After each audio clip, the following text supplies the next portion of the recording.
Dave's here too. Hi, just quick thing. Princess is not feeling well today, so no music worship for this morning. But instead, Pastor James was saying, grab a coffee, grab a snack, chit chat, see how your Thanksgiving was, and we have a 15-minute timer going, and once that goes all the way down, then Pastor James will come out. I'll do announcements at that point, and then we'll have the sermon at that point. But just no music for today, so you know. All right? You know, I thought about doing the a cappella Christmas songs, but I don't want to torment you, so mercifully you don't get that.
soften my heart and break me apart.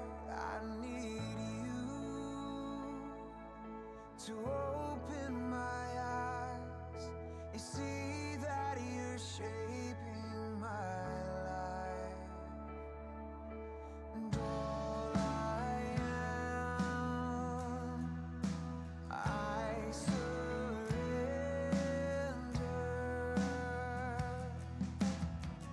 Give me faith, trust what you say,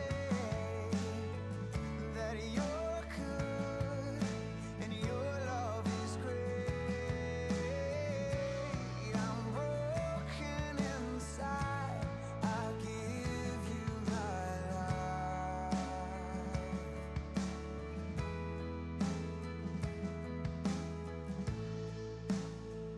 I need you to soften my heart and break me apart. I need you to pierce through the dark and cleanse every part of me. And all I am, I surrender. Give me faith, trust what you say, that you're good and your love is great. I'm broken inside, I give you my life. I may be weak, but your spirit's strong in me. My flesh may fail, but my God, you never will. I may be weak, but your spirit's strong in me. My flesh may fail, but my God, you never will. Give me faith to trust what you say, that you're good and your love is great. I'm broken inside, I give you my life.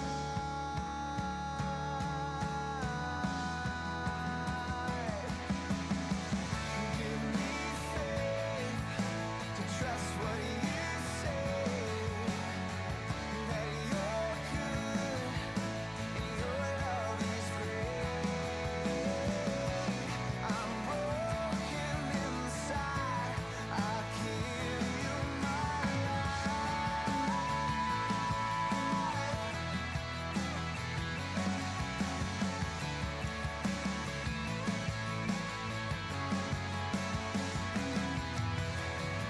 I may be weak, but your spirit's strong in me. My flesh may fail, but my God, you never will. I may be weak, but your spirit's strong in me. My flesh may fail, but my God, you never will. I may be weak, but your spirit's strong in me. My flesh may fail, but my God, you never will. I may be weak, but your spirit's strong in me. My flesh may fail, but my God, you never will.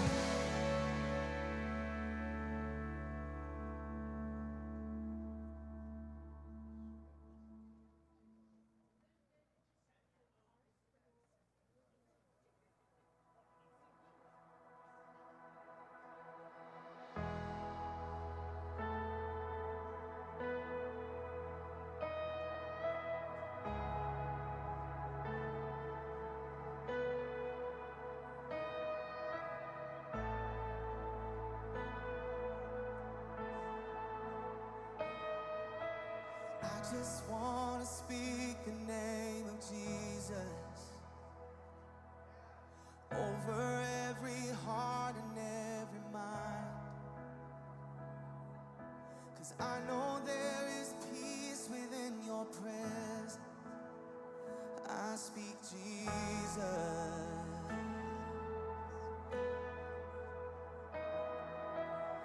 just want to speak the name of Jesus till every dark addiction starts to break, declaring there is hope and there is freedom. I speak Jesus. Your name is power. Your name is healing. Your name is life. Break every stronghold. Shine through the shadows. Burn like a fire.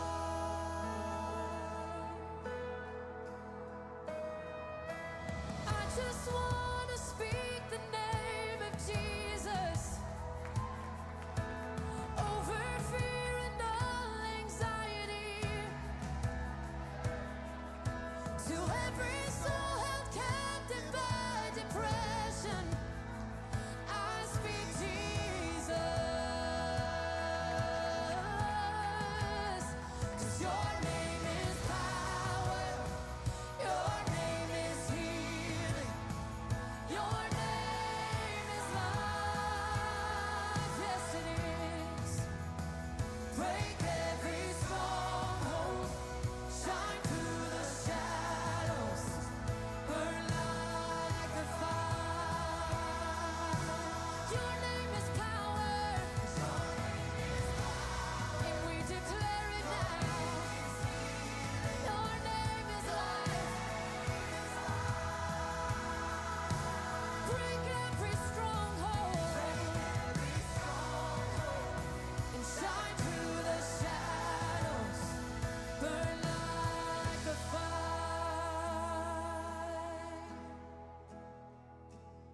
Shout Jesus from the mountains, Jesus in the streets, Jesus in the darkness over every enemy, and Jesus for my family.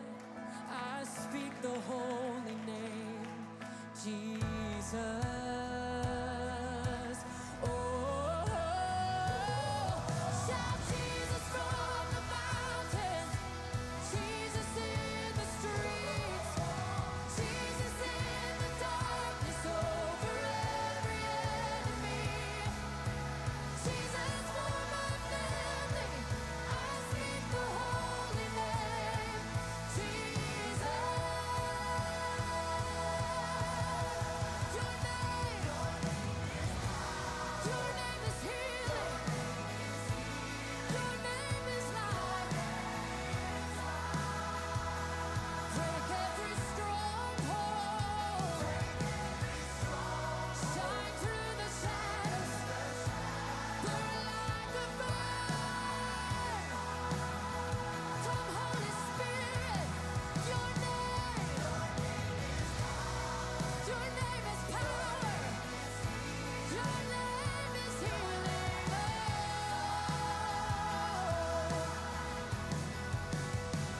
Break every stronghold. Shine through the shadows. Burn like a fire. I just want to speak the name of Jesus over every heart and every mind, 'cause I know there is peace within your presence. I speak Jesus.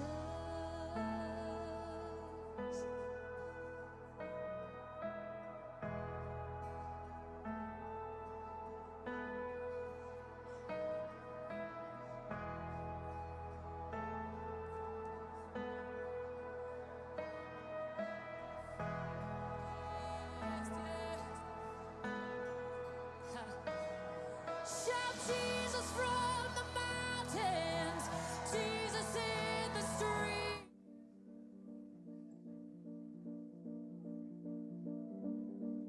I can quit whenever I want. I wouldn't even call my thing an addiction. just something I do. It relaxes me. It's not like it's hurting anyone.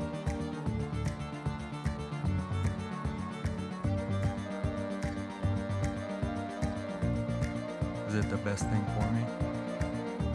Maybe not. But I can quit whenever I want.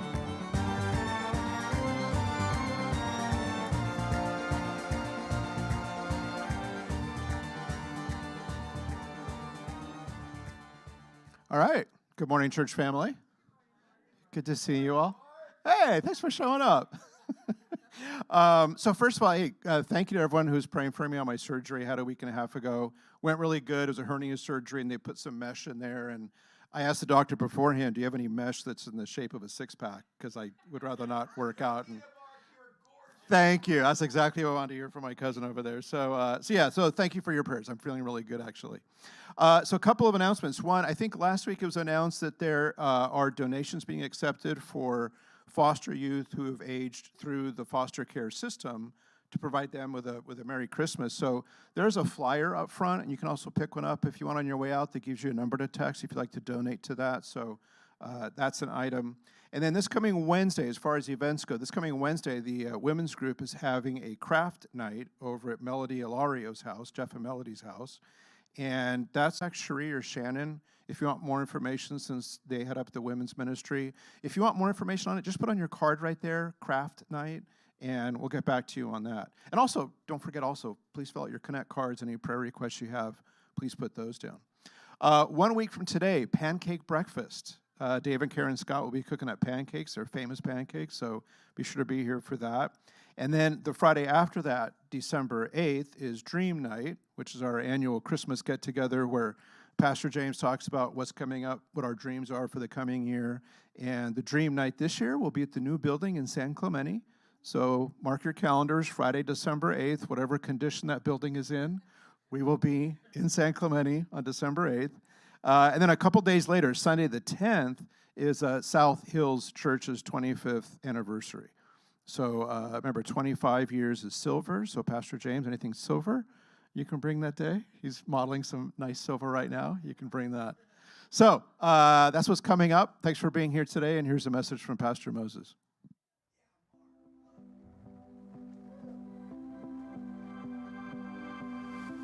We have a wonderful opportunity to make a real difference in the world through Giving Tuesday. Giving Tuesday is a global day of charitable giving that serves as a way to kick off the holiday season with a focus on generosity instead of consumerism. First off, in El Salvador, we partner with an organization called One at a Time. For just $100, One at a Time creates water filters that can last up to 10 years.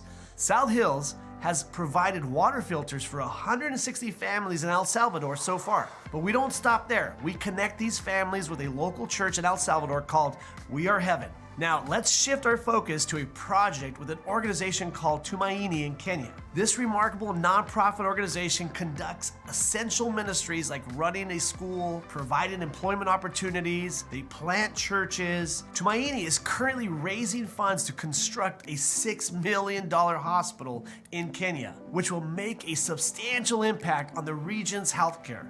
So far, they've raised $2 million, and I believe our contributions can make a significant difference in bridging the gap and bringing this vital hospital to fruition. Tumaini has been a great partner for South Hills. They are how we have a global campus in Kenya. And through our global campus, we continue to serve that community. This year, we want to sponsor 100 kids in that community to have a Christmas. And all it takes is $20 to provide a Christmas for each child. Through this Giving Tuesday, we are going to be meeting some amazing needs in people's lives. Everything you contribute to Above and Beyond from Sunday, November 26th through Tuesday, November 28th will go directly towards these remarkable initiatives, providing clean water and access to healthcare, education, and a journey of faith. Together, we can continue to make a profound impact in people's lives. I love that. I love that we're explaining what we are giving and what you're giving to. You know, for a long time, guys, I didn't like talking about money at all because I've seen so many churches and pastors abuse it. I've seen them say, we need money, we need money, we need money, and then they're buying a bunch of just ancillary things that really have nothing to do with kingdom building, or they're making themselves wealthy. And so I really was uncomfortable about talking about money ever. But the truth of the matter is, when you tithe here, that's what enables us to have church. Even being in this room and going to San Clemente, they don't accept banana chips. I mean, they require funds. And so when you tithe and when you give, we want to make sure that it's going toward ministry stuff. That's great examples of what your above and beyond is giving to. When you tithe, it's going directly into this ministry here for rents and things like that. But if you're ever wondering, what in the world does South Hills do with their money? Like, what does that look like? I talked to Moses in a meeting a couple weeks back. He's going to have a call, and anybody who would like to join the call throughout all of South Hills Church will be able to get on that call. And then he's going to break down, along with our financial team, exactly how much money goes where and where it's going to. I think that's very important, that we're always above board with that we're never like kind of hiding a little bit stuff. This is where all your money goes, and that way we can explain that to you, and you can get that, and then you'll know exactly where you're giving. So for me, I like knowing that. I tithe here. I like to know, okay, where exactly is this going? So we'll have more information on that. That's coming next month, though. Now, by the way, does anybody have these bracelets? Do you have one, Mark? I know you like bracelets. You don't have it? Oh, there you go. No, it's Cheryl's. I'm sorry, that's Cheryl's. No, we've got a bunch of bracelets here, and they're really cool. They're South Hills bracelets. I just saw them. Evidently, we've had them for a long time. and so these are really cool. So if you want a bracelet or a keychain, yeah, they're really cool. South Hills stuff.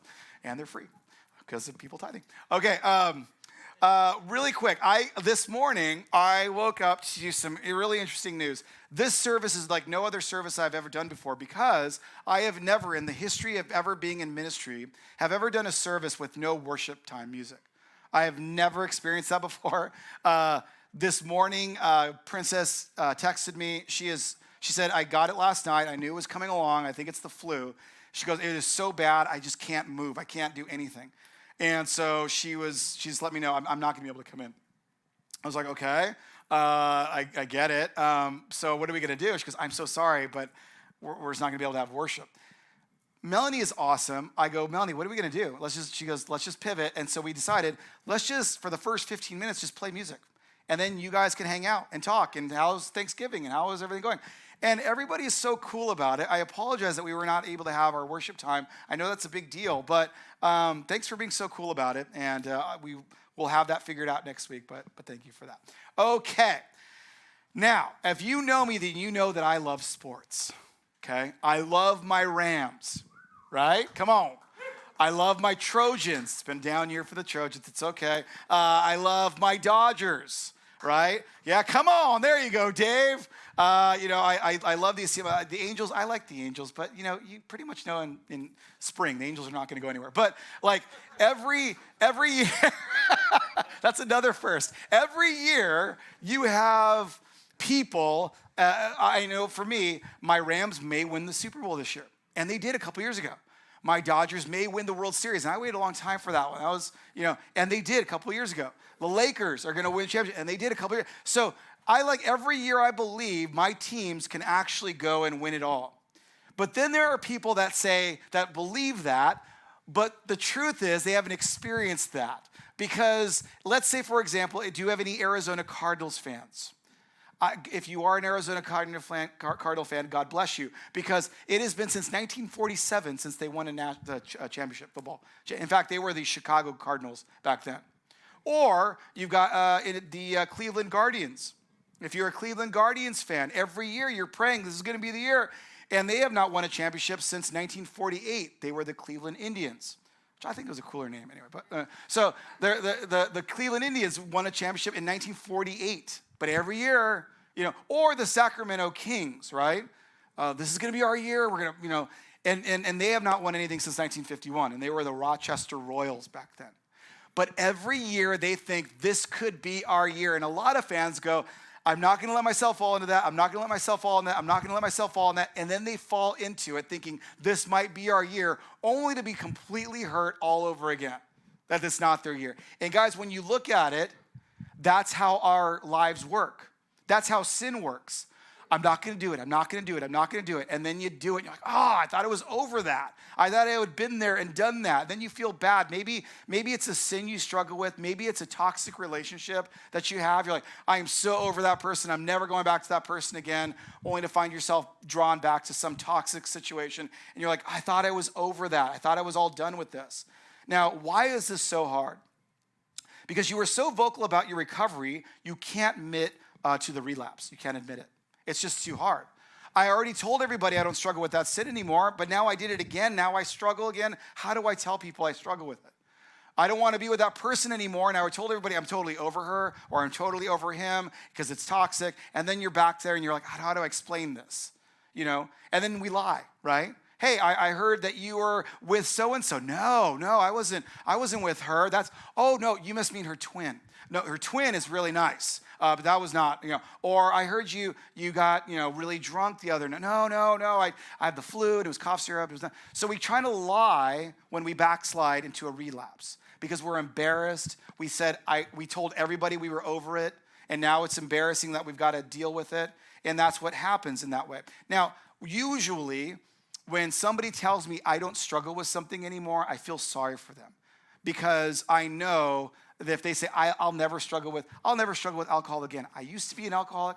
I don't struggle with it at all. I could have a glass of wine now and I think I'll be fine.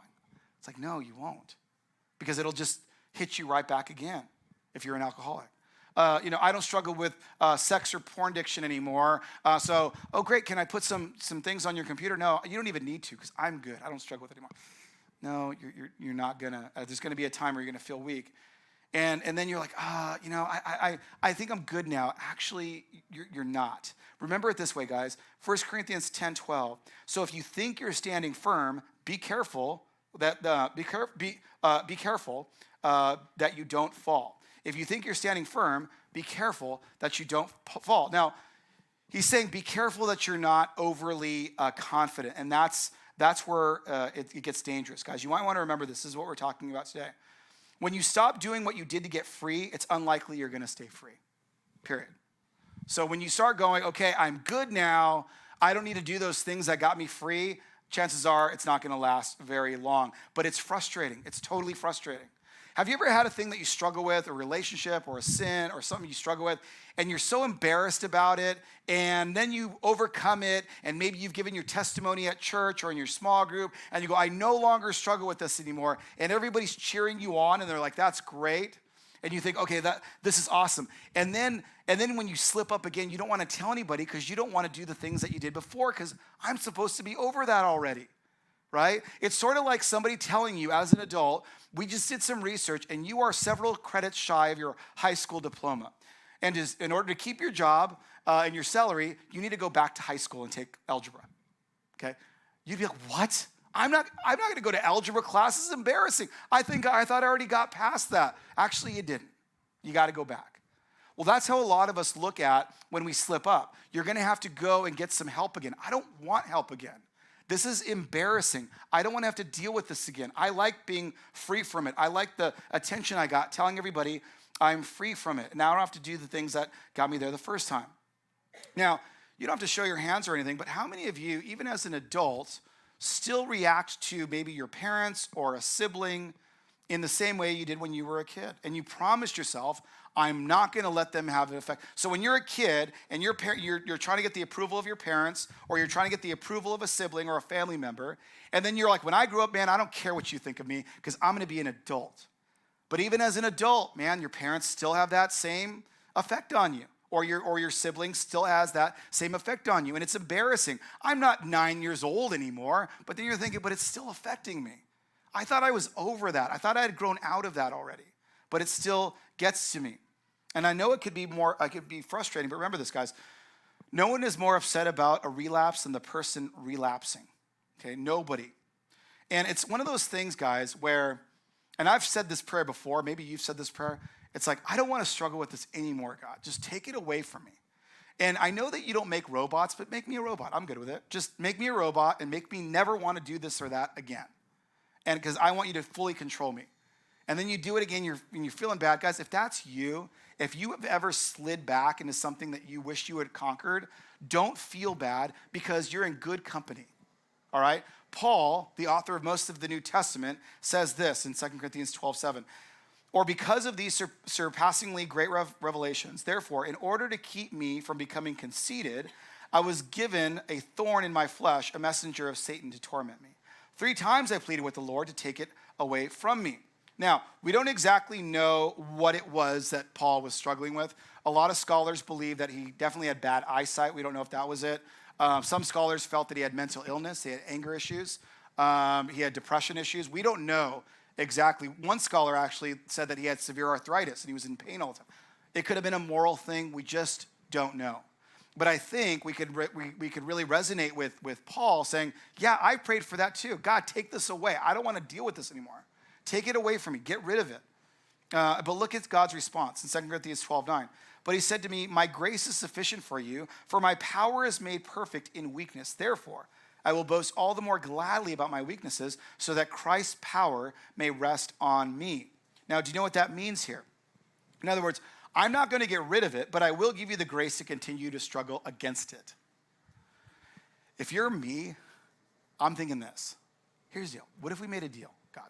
Let's just pretend that you take this away from me, okay? Then you don't even have to do the grace thing. You can just take it away from me, and then I don't have to struggle with it, and then you can keep your grace stuff, and then we're all good.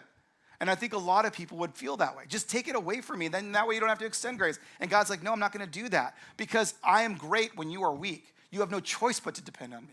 You have to depend on me. Otherwise, you're going to think you got it all figured out. So I don't want you to beat yourself up here, guys. Here's the inconvenient truth. Just because you've gotten free from something doesn't mean you'll it doesn't mean you'll still don't have to fight it. Just because you've gotten free from something doesn't mean you still don't have to fight it. To be honest with you guys, when I was working in church, I started working at a church in 2004, but it wasn't until 2010 that I was licensed as a pastor. And primarily because I didn't think I was good enough to be a pastor. I felt like pastors were like these supernatural people that like never sinned and like never struggled with anything and like read the Bible for fun and like, just prayed all day. I'm like, I'm not that dude. I can never be that dude. I'm never going to be that good. And it wasn't until Jan Sawyer, she worked at the HR department. She said, James, I think you'd make a great pastor. I really do. But you got to go to seminary. I'm like, I don't want to go more school. I don't want to do that. But I did. And what I realized and what she told me was, she goes, do you think you have to be perfect? I'm like, yeah. And she goes, read the Bible again. Because none other than Jesus, they're all flawed. And the Bible is very clear of their flaws. And so I did. Here's one that jumps out at me. David was a simple shepherd. He was anointed king, even though he did not come from a royal family line. He is proven to be a mighty warrior. It was truly a rags to riches story. And David has a superpower. His thing was, and you could even say his addiction was, powering up when times got tough to defeat you. If you're going to challenge me, I'm going to power up and I'm going to win. And that's what happens. He's a young guy. He is challenged by this giant, and he actually conquers the giant because that's what he does. He's a powerful warrior. He's brave, and he's like, I'm gonna go up to any challenge.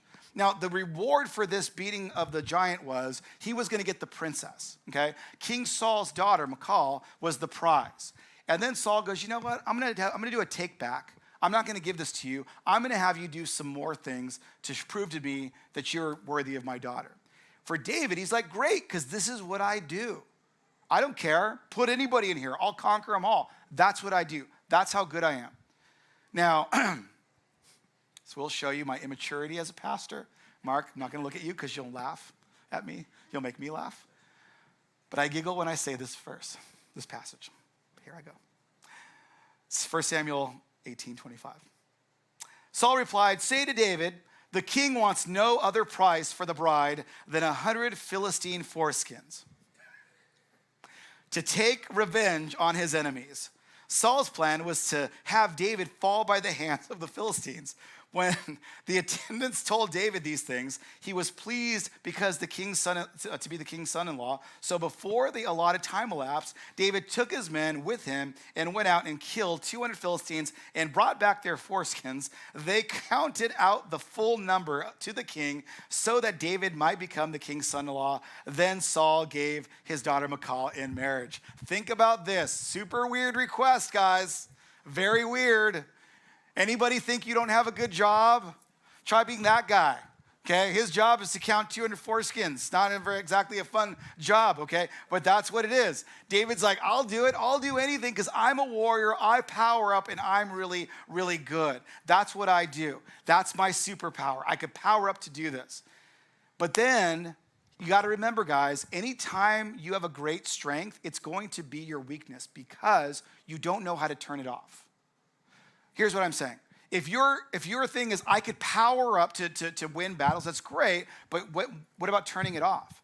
I'm a great debater and a great talker. That's great, but if you can't turn it off later on, it's going to get you into trouble. For David, he completely overreacts to a situation. He goes on the run. He is very, very famous. Everybody knows who he is. He goes to this rancher's place, and he goes, hey, he sends word. He says, my men need food and replenishments, thinking the rancher's going to know exactly who David is, and that person will give it to him. But the person does not give it to David, and in fact, he insults David. 1 Samuel 25 says, Nabal answered David's servants, who is this David? Who is this son of Jesse? Many servants are breaking away from their masters these days. Why should I take my bread and water and the meat I have slaughtered for my shearers and give it to men coming from who knows where? The guy clearly is insulting David, and David becomes super upset. And David is like, you're going to talk like that to me? Here's what I do. I power up when I get angry. I'm going to send my guys over and totally destroy you. What could have easily just been a conversation with this guy, that's not what David does. He just goes above and beyond. I'm going to destroy it. 1 Samuel 25:12. David's men turned around and went back. When they arrived, they reported every word. David said to his men, each of you strap on your sword. So they did, and David strapped on his as well. About 400 men went up with David, while 200 stayed with the supplies. He's mad. Watch out for your foreskins, guys. He's coming strong. So he's coming in ready to have battle and ready to have war. Maybe you can relate to this guy. I want what I want. I deserve it. And if you don't give it to me, I'm going to power it up and take it by force. Remember, guys, if you are an aggressive person, it could serve you very well in business. I'm going to get my sales. I'm going to knock this thing out. I'm going to dominate this company. I'm going to go to the top of the food chain. That could be great. It could be great in sports. It could be great in other business ventures that you do, right? I'm going to just conquer this because that's what I am so good. I'm a great debater. I'm a great talker. I'm a great worker, and I'm going to get what I want. Great. But here's the problem. It doesn't translate well into your marriage. It doesn't translate well with your kids. If you're used to just coming in and dominating a situation, that's great for your work, but you have to know when to turn it off. Otherwise, it becomes your greatest weakness. Then you start hurting everybody around you. You know? It's like chemotherapy. It kills the cancer. It also kills everything else. It doesn't know when to stop. And so that's David's problem. And David recognizes it, and he says, you know what? I'm off. I know I'm off. I know this is wrong. I know this is not what God wants for me. And so he decides to start giving his prayers to God. And he writes these beautiful poems. Here's in Psalm 16:1, it says, keep me safe, my God. For you I take refuge. I say to the Lord, you are my Lord. Apart from you, I have no good thing. I say of the holy people who are in the land, they are the noble ones in whom is all my delight. Those who run after other gods will suffer more and more. I will not pour out libations of blood to such gods or take their names on my lips. And what he is saying is, I'm not going to have any other God. I'm going to get on my knees. I'm going to humble myself, and I want to do your will. I don't want to do my will. And guys, when we pray God's way, we move from self-centered perspective to a soul-centered perspective. Okay? If there's one question I've gotten a lot as a pastor is, I'm praying, but nothing's happening. I keep praying for the same things, but nothing is happening. Like that person's still sick. The marriage is still rocky. My finances are still a mess. I don't get it. Like what's going on? Well, it's because of how we pray, guys. Think about this. Most of us pray as a way of grasping for control, not giving God control. Here's how our prayers are usually done. God, here's what I need you to do. Fix this. Be with this person. And I need you to take care of this, and this. I think I've given you enough marching orders. Good night. That's our prayers. God, do this for me because this is what I want, and then I'm going to hang up. go do it.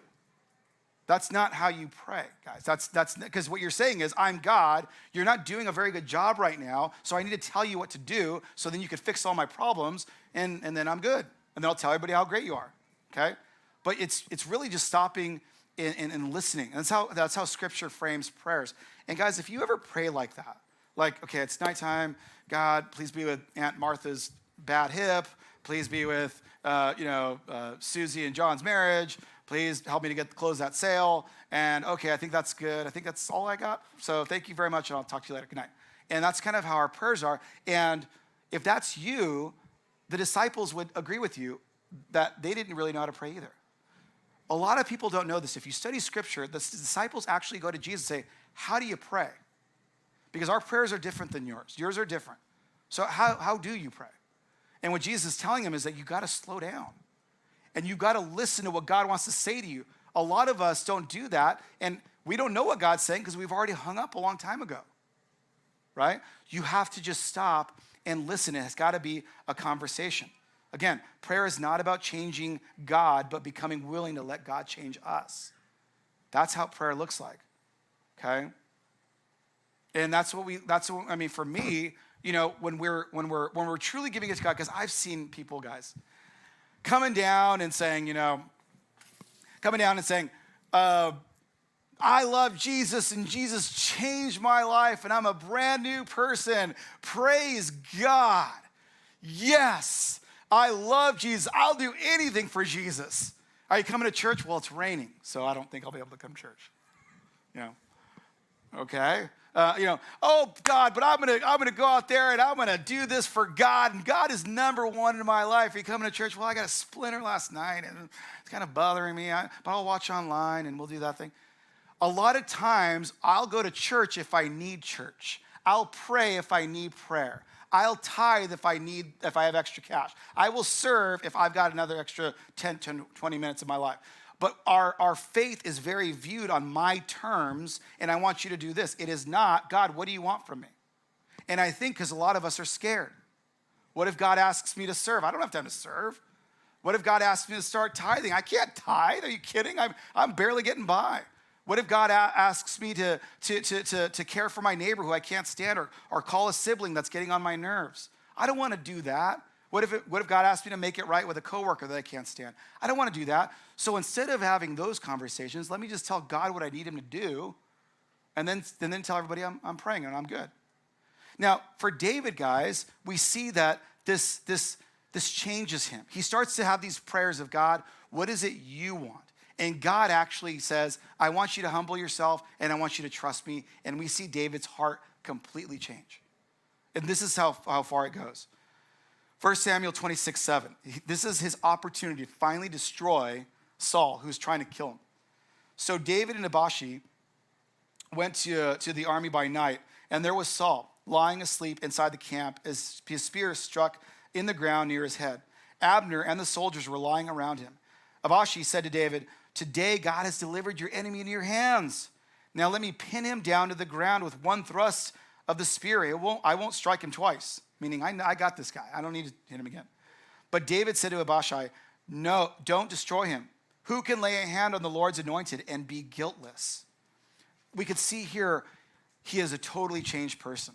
He has the opportunity to completely destroy this guy, and he doesn't. And you can see David's heart is changed. He's better. He likes who he is. He knows he's resting in who God made him to be. And he's like, I am now complete.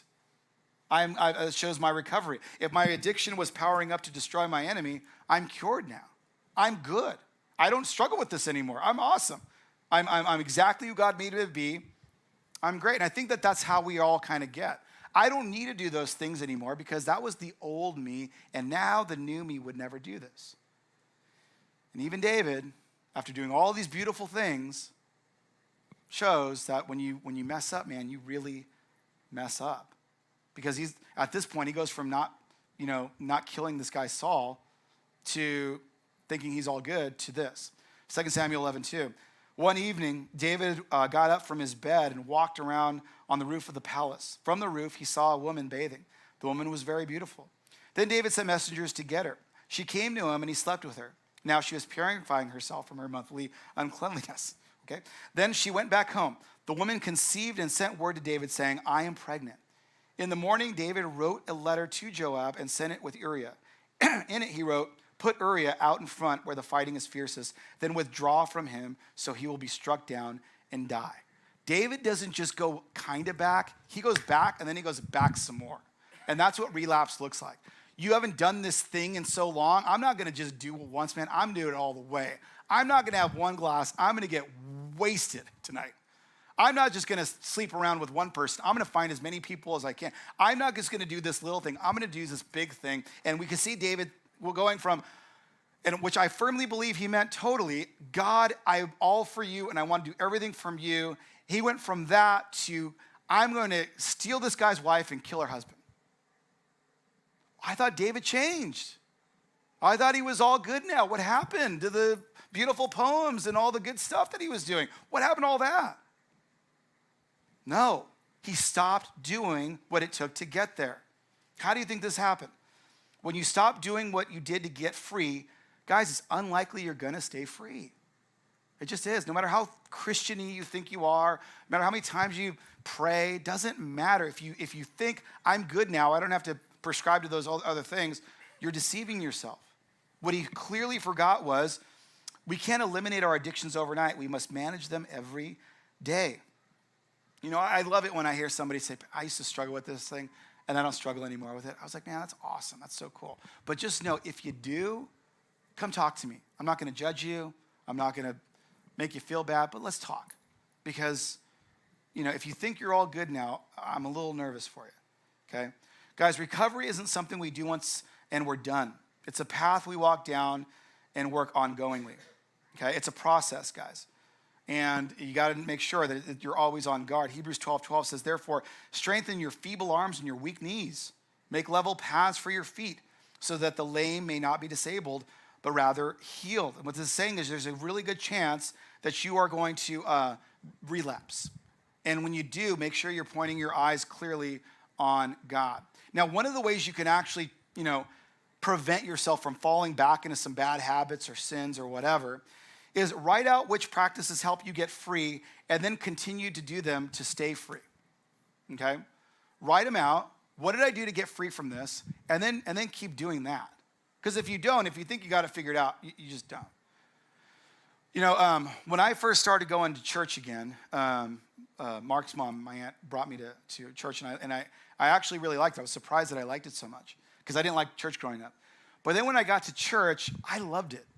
It was huge. It looked like a shopping mall, right? The shopping mall for Jesus, right? And then the pastor was super famous, and that was fun because you see him on TV every now and then. I was like, wow, he's a famous guy. Maybe I can get his autograph, get a picture of him. And then like it looked like Disneyland. It was like lands of like there's kid land and like teenage land. It was like amazing, right? It was so cool.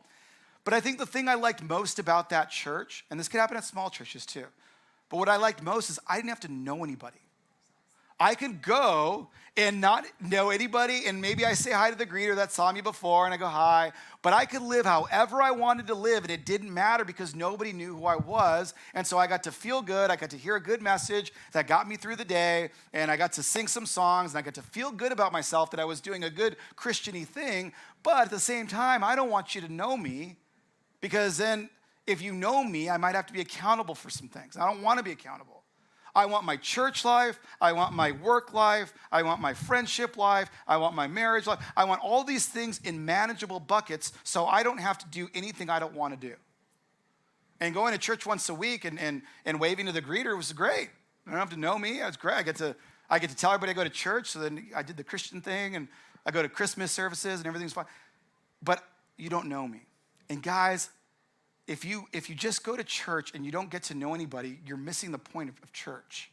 Because if you don't know anybody, and if you're going through life on your own, whatever it is you're struggling with, you're going to keep struggling with it without any barriers, without any safety nets.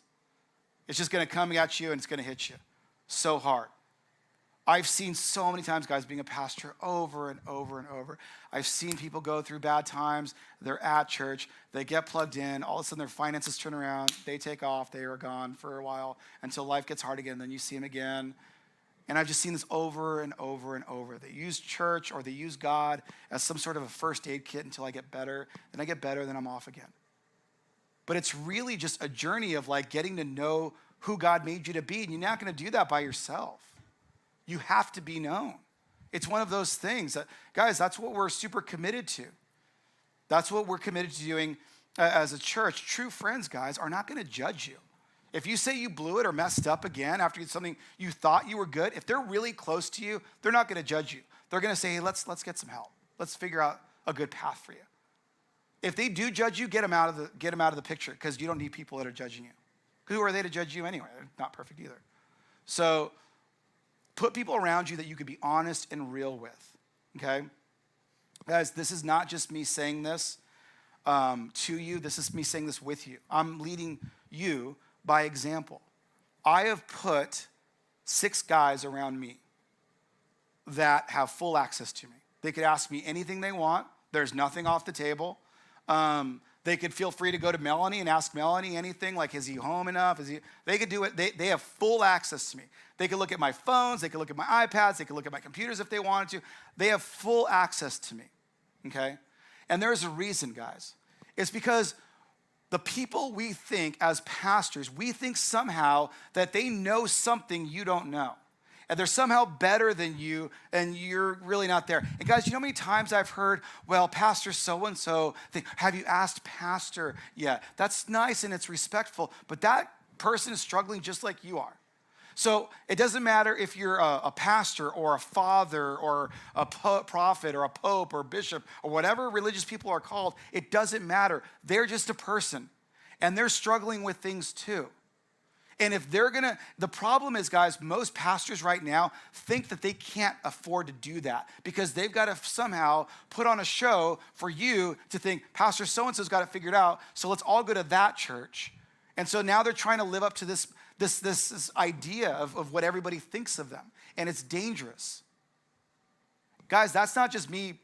Look, pastors are, I'm sure, for the vast majority, we have the best of intentions. But we're just human beings. And so what the problem is these people get into a situation, especially when churches grow, and they think, I don't really need to do the things I used to do because look how big my church is. Look how many people ask to see me. Look how many people ask to get advice from me. Look how many people ask me my opinion. Look how important I am. And they stop doing what they did to get there, and that's where it's dangerous. And it's not just me being a downer, guys. The stats actually do not lie. I'm going to read some interesting stats to you for the people that are teaching you every Sunday or Saturday, whatever they have services. 75% of pastors report being extremely stressed or highly stressed. 90% work between 55 to 70 hours a week. 90% feel fatigued and worn out every week. 70% say they are grossly underpaid. 40% report a serious conflict with a parishioner at least once a month. 78% were forced to resign from their church, most commonly because of church conflict. 80% will not be in ministry 10 years later, and only a fraction will make it a lifelong career. On average, seminary-trained pastors only last 5 years in ministry max. That's seminary, that's them. They're paying off their student loans to seminary far longer than they're in ministry. 91% have experienced some form of burnout in ministry, and 18% they are fried to a crisp right now. 70% of pastors say they have lower self-esteem than when they entered ministry. 70% constantly fight depression. That is 70% constantly fight depression. 50% feel so discouraged that they would leave their ministry if they could but can't find another job. 80% believe their pastoral ministry has negatively affected their families, and 33% said it has outright been a hazard. 80% of ministry spouses feel left out and underappreciated in their church. 77% feel they do not have a good marriage. 41% display anger problems in marriage reported by their spouse. 38% are divorced or divorcing. 50% admit to using pornography, and 37% report inappropriate sexual behavior with someone in the church. 65% feel their family is in a glass house. 53% of pastors do not feel that seminary or Bible college prepared them adequately. 70% do not have someone they consider a close friend. That is 70%. 44% of pastors do not take a regular day off, and 90% say they have not received adequate training to meet the demands of their ministries. Those are the people that are teaching you every week and that you think have it all figured out somehow. The stats don't lie. Those are people that are coming to doing their very best to teach people. And do you know how difficult that could be? Because when you're a pastor, you are teaching, let's say for teachers, you're teaching a kindergartner, a third grader, a fifth grader, a junior higher, a college kid, a sophomore in high school, and they're all in the same room, and you got to teach them all the same way, and they all have to learn. Not only that, then you have everybody thinking, well, church should be better this way. Why does the pastor speak about that? I don't like that the pastor did this. The pastor shouldn't have done that. I'm not going to go there because the pastor said this, and that hurt my feelings, or whatever. Now you got to pile all that on top of it. Guys, if you're not called to be a pastor, this is the worst job you could ever have, okay? It is a pure calling. It is literally you saying, I'm going to accept all the bull stuff that comes with this because I'm going to trust God knows what he's doing. But those people cannot do it on their own. And the stats don't lie. I've seen pastor burnout after burnout after burnout after burnout. So many of my closest buddies are now doing other things with their life. And I say, God bless them. If that's the case for the pastor who is teaching you, don't you think it's important for you to make sure that you're known? To let's stop playing this game of let's go to church and let's all pretend everything's good and what does Pastor so-and-so say? And listen, man, life's hard. It's not gonna get any easier. And by the way, and this is not out of line, if you're a Christian, it's twice as hard. Because although political correctness has hit everything, it hasn't hit the Christians. You can still take we can still take it to the gut every time. Okay, so not only is it not easy to be a Christian nowadays because everybody thinks you're this way or that way, but now you're trying to be known in a place of the people that you're trying to think that you've got it all figured out. Hey, could you help me with my marriage? I thought you and Elaine were doing great. You know, it's like, I don't want the embarrassment of that, so I'll just say, my friend has some issues. Guys, I'm not interested in a fake, phony church. I'm just not. Because I need real people around me. I need to go, look, I'm having problems, I'm having struggles too, and let's get this out in the open. We are wrapping up our addiction series today, right now is the last service of it. And I gotta say, guys, if you don't have a couple of people around you, get that. And if you don't have it, I'll be that. You could trust me. I'm not gonna use it to hurt you or be over you in some way, but we could talk about that. But do not ever let the things that got you to where you are today, the healthy ways you got, don't let it go away thinking, well, I've got this now. Well, I would do that, but I don't like Pastor so-and-so. And I would do that, but I don't like the way the church spent the money on this or that. Don't. Realize we're imperfect. All of us are. Let's get through that and let's go, hey, how can we actually have conversations with each other to help each other be who God made us to be? That's my goal. And that's what we're going to do when we move into this new place. If going into a brand new community, it's a brand new fresh start. As I've been telling people before, guys, we are starting a brand new church. There is no more South Hills, South County. It doesn't exist anymore. You're the founding members of South Hills, San Clemente. And so when you go into this new community, they're going to go, who are these guys? Are they just another bunch of Christians who are going to speak Christianese to us? Or are they going to meet us where we're at? Can I be real? Can I admit when I'm struggling? I want them to come in and see a flawed family who love each other. A flawed family who are messy, but we still love each other and we're going to trust God. That's who we are. Guys, if you're battling something and you think you've overcome it, remember this. Satan doesn't take days off. And if you're planning a church, you're at a bigger target on you. So get ready for it. But just remember, guys, when we struggle, his grace is sufficient in us. He is strong when we are weak. Don't hide your weaknesses, guys. It screws up your story. My story is beautiful because of so many jacked up things that have happened to me and I've done. And it makes my story better. So don't lessen it. Be honest about it. Guys, as we close out in prayer, we're not going to have any music and afterwards, or Melanie will play something. If you want to give your tithes and offerings, you could put that in the bucket, or prayer requests, or if you do it online, you could do it that way. But I just want to encourage you guys, if you're struggling with something right now, please let me know it. Let's just do this together, guys. Too many people have gotten upset, even left church, because they just didn't have a conversation with somebody. They just assumed the worst and left. I don't want to see that happen to ours. You know, something's going on. Let's talk about it. All right, let's pray. Father, I thank you so much that we get to be part of something so real and so unique. Father, I'm humbled that I get to do this.